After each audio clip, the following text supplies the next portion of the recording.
एक और आम खबर है, बिजली सार्फिन के लिए सहमाही एडजस्टमेंट की मद में ₹1.25 इजाफे की मंजूरी दे दी गई है। सार्फिन पर 22 अरब 56 करोड़ रुपए का बोझ पड़ेगा। सहमाही एडजस्टमेंट के तहत मुल्क भर के सार्फिन पर इतलाक होगा। बिजली सार्फिन के लिए बुरी खबर है, सहमाही एडजस्टमेंट की मद में ₹1.25 इजाफे की मंजूरी दे दी गई है। सार्फिन पर 22 अरब 56 करोड़ रुपए का बोझ पड़ेगा। सहमाही एडजस्टमेंट के तहत मुल्क भर के सार्फिन पर इतलाक होगा।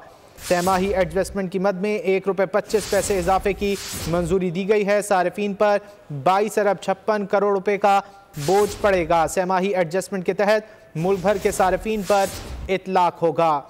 बिजली सार्फिन के लिए बुरी खबर है, सहमाही एडजस्टमेंट की मद में ₹1.25 इजाफे की मंजूरी दी गई है।